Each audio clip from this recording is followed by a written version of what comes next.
क्या फिस्टुला का इलाज बिना सर्जरी संभव है? बहुत सारे पेशेंट लगातार ये सवाल रखते हैं कि फिस्टुला है, सर्जरी कराएं, कब कराएं, किससे कराएं, या दवाई से मैनेज करें, या आयुर्वेदिक दवाई लें, या बहुत सारी चीज़ें हैं। तो आज फिस्टुला के बारे में हम पूरा आपको इन्फॉर्मेशन देंगे, डिटेल बात करेंगे और उसके एक एक पार्ट को, एक एक पहलू को हम समझने की कोशिश करेंगे।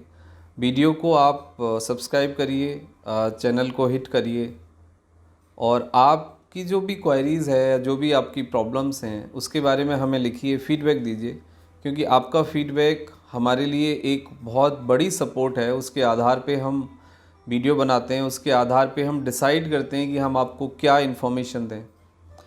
फिस्टुला एक बहुत कॉमन सी लाइफस्टाइल प्रॉब्लम है और दुनिया भर में फिस्टुला हो, पाइल्स हो, फिज़र हो, यानी एनोरेक्टल प्रॉब्लम्स बहुत ज़्यादा डे बाई डे बढ़ रही हैं। उसका कारण है हमारी अपनी एक लाइफस्टाइल। तो आज हम ये समझते हैं कि आखिर फिस्टुला है क्या। बहुत सारे लोगों को आपने देखा होगा या लोग बात करते हैं या सुनते हैं, आपका जो स्टूल पास करने वाला रास्ता है उसके बराबर से एक पैरेलल एक रास्ता बन जाता है और आप देखते हैं कि वो पस, वो मवाद भर जाता है और वो इन्फेक्शन बार बार होता है। यानी कि ये इन्फेक्शन आपको महीने में एक बार हो सकता है, 2-4 महीने में भी हो सकता है, कुछ लोगों को बहुत फ्रीक्वेंट भी होता है।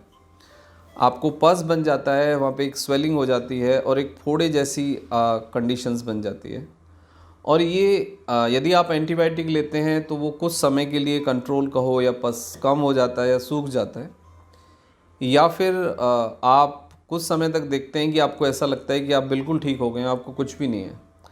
मतलब वो फोड़े वाली जो स्ट्रक्चरल फॉर्मेशन होती है वो भी ख़त्म हो जाती है, लेकिन कुछ समय के बाद आप देखते हैं आपको फिर प्रॉब्लम होने लग जाती है। अब हम पीछे जाते हैं कि इसके पीछे रीज़न क्या है। देखो, जब आपको मतलब फिज़र होता है, यानी कि आपको, यदि आप स्टूल पास कर रहे हैं, यदि आपको जलन होती है, आपको दर्द होती है, तो ये एक फर्स्ट स्टेज होती है एनोरेक्टल इन्फेक्शंस की या एनोरेक्टल चेंज की। इसका मतलब ये है कि आपका जो स्टूल पास करने वाला रास्ता है उसके अंदर कुछ इन्फ्लामेशन, कुछ चेंज आना शुरू हो गया है, तो आपको तभी सावधान होने की ज़रूरत होती है।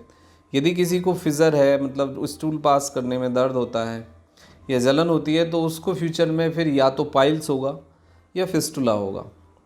और दुनिया में लगभग 18 से 20% लोगों को पाइल्स, फिस्टुला या फिज़र ये कभी ना कभी होता ही है। कुछ लोगों को ये बढ़ जाता है तो कॉम्प्लिकेटेड हो जाता है। अब ये आखिर होता क्यों है, इसके पीछे क्या कॉजेज़ हैं? इसके पीछे जो सबसे बड़ा कॉज़ है वो जेनेटिक है कि यदि आपको फिस्टुला है या पाइल्स है या फिज़र है, तो आपके फैमिली में वो किसी ना किसी को ज़रूर रहा होता है। ये लगभग 28% इसका जेनेटिक लिंक होता है। अब जो दूसरे कारण हैं, बहुत ज़्यादा मांस मछली खाना, बहुत ज़्यादा कार्बोनेटेड ड्रिंक्स यानी मीठा खाना, एक्सरसाइज नहीं करना, लगातार आपके खाने में रफेज यानी फाइबर की कमी होना, प्लस एक सिटिंग पोस्चर में लगातार लंबे समय में बैठे रहना। तो ये कुछ कारण होते हैं कि जो आपको फिस्टुला डेवलप करते हैं। और उसके बाद है कि आपकी जो आपकी टॉयलेट की हैबिट है, लंबे समय तक टॉयलेट में बैठे रहना, कम पानी पीना, और कॉन्स्टिपेशन या फिर एनोरेक्टल इन्फेक्शन या आपके जो इंटेस्टाइनल इन्फेक्शंस होते हैं उनका बार बार रिपीट होना, यानी कि ऐसा फूड जो आपको पस फॉर्म ज़्यादा करता है। और जो पस फॉर्म ज़्यादा करता है, जो इन्फेक्शंस के लिए बहुत सेंसिटिव फूड है, वो आपका मीठा खाना है, कार्बोनेटेड ड्रिंक्स हैं, आपके cold drink, soft drink, packed food हैं, जंक फूड है, प्लस आपका मटन है और आपका अल्कोहल है। ये आपको बहुत सेंसिटाइज करते हैं आपके इंटेस्टाइन को और एनोरेक्टल पैसेज को। अब इसके बाद आता है कि यदि किसी को फिसला हो गया है तो अब उसका इलाज क्या है। देखो, यदि आपको कैविटी बन गई है, आपको एक पैसेज बन गया है, तो आप इसको ऐसे समझिए कि एक पाइप है और पाइप के अंदर यदि कहीं लीकेज हो जाए तो या तो उस लीकेज को रिपेयर करके बेंड करना पड़ेगा, मतलब उसको बंद करना होगा, या फिर उसको दूसरे तरीके से पूरा पैरेलल कुछ ना कुछ ऐसा लगाना होगा कि जिससे वो पैसेज बंद हो जाए। यानी फिस्टुला के अंदर क्या है कि जो आपके बराबर में पैरेलल आपके स्टूल वाले जो आपकी नली है उसके बराबर में जो आपकी एक पैरेलल नली बन गई है उसको बंद करना होगा। मतलब सर्जरी ही इसका एक रास्ता है। अब उसमें सर्जरी में उसको जला सकते हैं, उसको धागे से बांध के हटा सकते हैं, उसकी सर्जरी कर सकते हैं। और नई जो टेक्निक है कि उसमें आप अंदर उसको ड्रेन करके पूरा ख़त्म कर देते हैं, पूरा बंद कर देते हैं, और ऑपरेशन के बाद, क्लीनिंग के बाद उसमें बैंडेड या पट्टी पूरा अंदर भरी जाती है और कुछ घंटे के बाद उसको निकाल लेते हैं। फिर ड्रेसिंग होती है, आप एंटीबायोटिक खाते हो तो वो ठीक भी हो जाता है।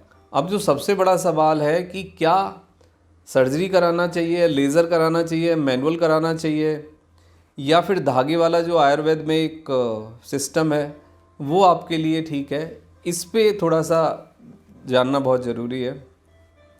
फिस्टुला की सर्जरी का जो सक्सेस रेट है लगभग 90% है, यानी कि सक्सेस रेट बहुत अच्छा है और 92% लोग कम्प्लीटली ठीक होता जाते हैं और उनका रिकरेंस का जो चांस है वो बिल्कुल मिनिमाइज़ हो जाता है।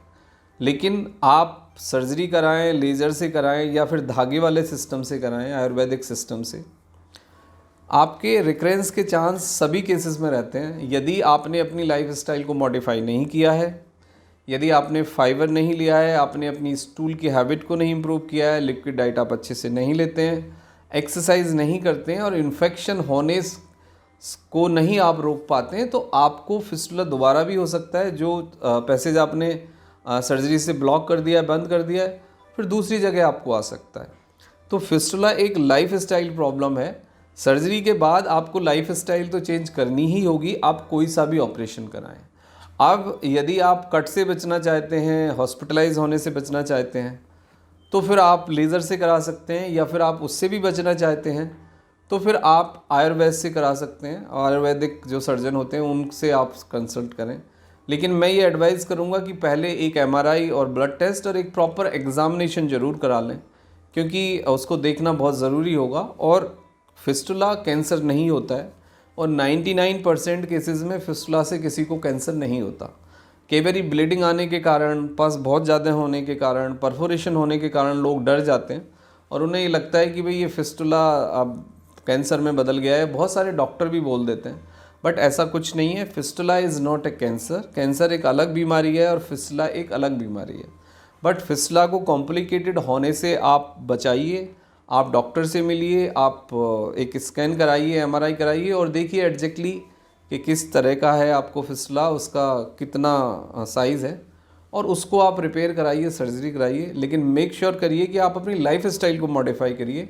फाइबर लीजिए, ये सब गोला खाइए, त्रिफला खाइए, और यदि आपको कॉन्स्टिपेशन रहता है तो आप हरड़ खाइए, और आप अपने खाने में एप्पल शामिल करिए, पपैया शामिल करिए, और पोहा खाइए, मल्टीग्रेन दलिया खाइए, बेसन का चीला खाइए, मूंग दाल का चीला खाइए, और फाइबर लीजिए, कर्ड लीजिए और एक्सरसाइज करिए। तो इससे काफ़ी हद तक आप फिस्टुला को नेचुरली मैनेज कर सकते हैं। लेकिन यदि आपको फिस्टुला है तो आप स्विच बात करें, आप अच्छे से आप मतलब फाइबर लें और पॉजिटिव रहें, और डॉक्टर से एक बार स्क्रीनिंग ज़रूर करा लें। लेकिन फिस्टुला का कोई नेचुरल मेडिसिन या क्लिनिकल मैनेजमेंट नहीं है। वो किसी भी थेरेपी में, वो आयुर्वेद हो, वो होम्योपैथ हो, या वो मॉडर्न मेडिसिन हो, फिस्टुला यदि आपको है तो आपको सर्जरी के लिए जाना पड़ेगा। अब वो आपकी चॉइस है कि आप आयुर्वेदिक सर्जन के पास जाते हैं या मॉडर्न मेडिसिन के सर्जन के पास जाते हैं। तो यही है फिस्टुला के बारे में। Take care.